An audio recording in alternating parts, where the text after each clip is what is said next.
Pagi, salam sejahtera, salam satu Malaysia. Organizing Chairman Kate K of MIA, President Nixon Paul and his council members.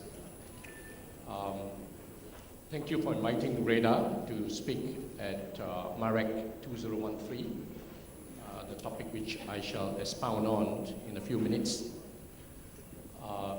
Ladies and gentlemen out there, fellow industry players, media and the press, welcome to this session.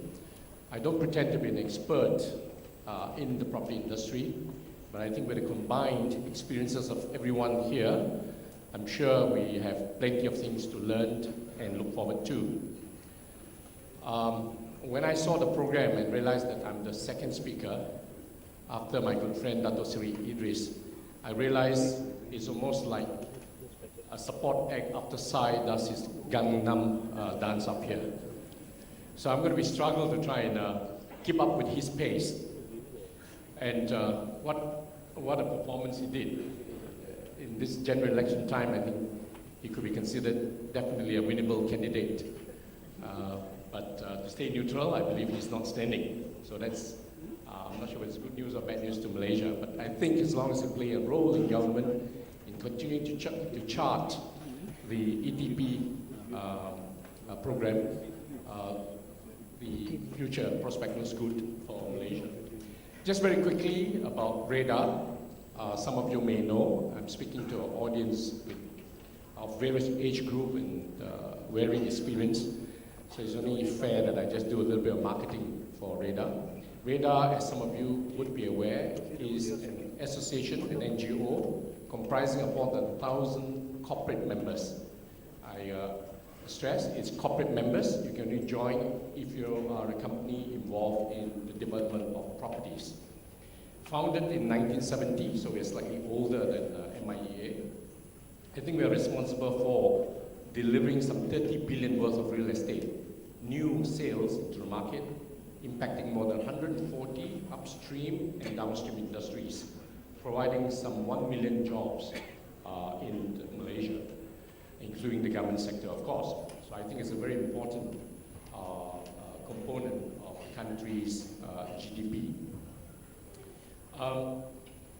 Just before I start, since Dr. Seri mentioned about some of the agencies that's formed by the government, I'm the chairman of InvestKL, a very little known organization, simply because its charter is to attract large global MNCs to Greater Kuala Lumpur, primarily to invest in particular Greater Kuala Lumpur. Just to share some of the achievement InvestKL has chalked up. When you go to the office, there's 30 highly skilled, talented young professionals, people coming from the Big Four audit firm, from Accenture, from telco companies. And these are people who are prepared to do national service. Of course, their compensation is better than the government service, but they're all on contract. Only 4 are seconded from the government sector. And last year, which is I took the position sometime middle of last year. We achieved 11, which is 1 more than the target set by the government.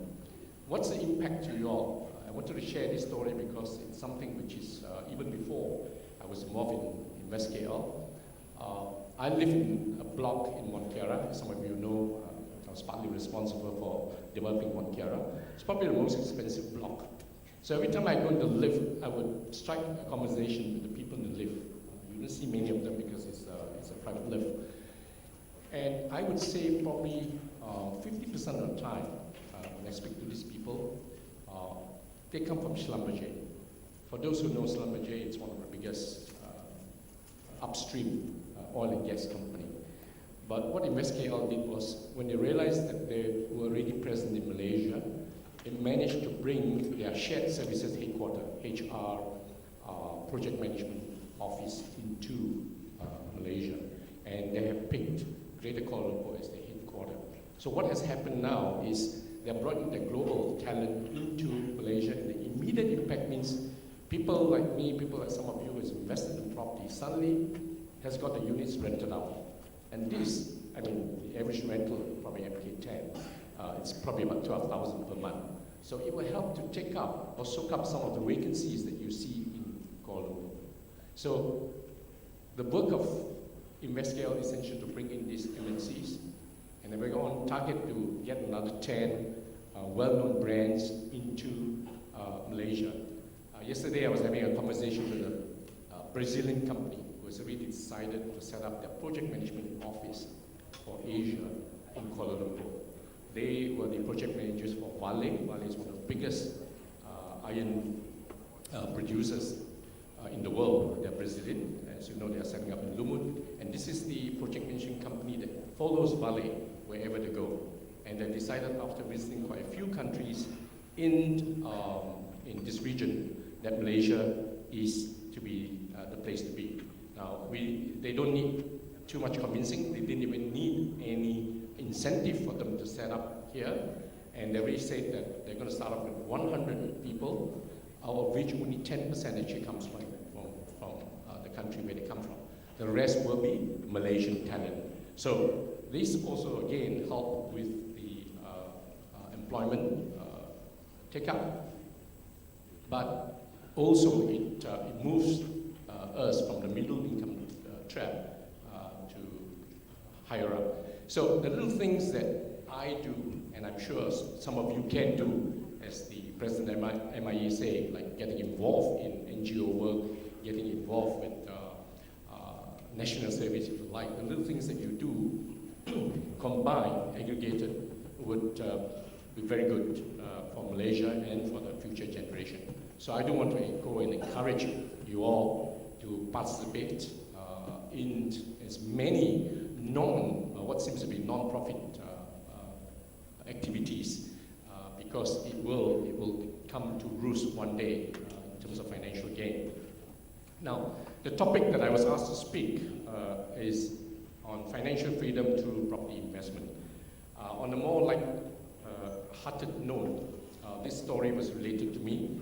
It was about a middle-aged man who, because he had a lot of money, decided to have a little bit of fling. So after 5 years, having a lady friend in one of the suburbs of Kuala Lumpur, he felt a bit guilty and decided to stop the relationship, sold the property, and then went to the wife and confessed to her. I said, darling, I asked for your forgiveness because for 5 years I had a little bit on the side. I actually bought this property for this lady friend, and after 5 years I felt guilty. I stopped the relationship. I sold the house, and the proceeds of the house is 1 million ringgit. This is the guilt. I'm going to repay you. This is 1 million ringgit for you. Expecting the wife to jump up and slap him and scold him, the wife said, you fool, you should have kept 3 of them so that I can get 3 million. That's one way of financial freedom. Another way is sometimes, this is told to me by a very smart accountant, and he says, Mike, if you're born poor, that's fate, that's karma. But if you marry poor, then you're stupid. So you haven't done the 3 scenario options. If there's any coincidence in character, any of you out here is coincident. But for most of us, I'm afraid you have to listen to what I have to share, and hopefully, in the quickest of time, you will achieve the financial freedom that we talk about. See if I can operate this. I have the clicker. So just do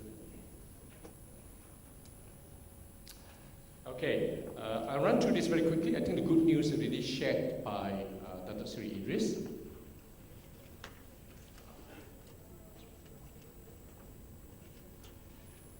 We've read a lot of positive news lately. Construction forecast to grow 13%, so on and so forth. Of course, it's slightly interrupted by what's happened in Datuk. There's obviously, hopefully, some good come out of the bad situation. I thought for once it's great that our armed forces, our security forces, have been put to the test. At least we know how good they are. For some of you who know, I actually went to a military college, and that was 30 years ago. Irishman say, it's all marching, no fighting. So for once, there is some fight going on. I don't think the true story has come out yet, but I'm sure this will come out in the media report with more detail when everything is over. Favorable market driven by stable GDP growth is last quarter of 2012, we achieved 6.4%. So for 2012, we closed at 5.6%. High employment rate, 3.2%. Robust consumer confidence. Catalytic projects that Datuk Seri just talked about earlier. Improved infrastructure, MRT and highways. High income nation aspiration.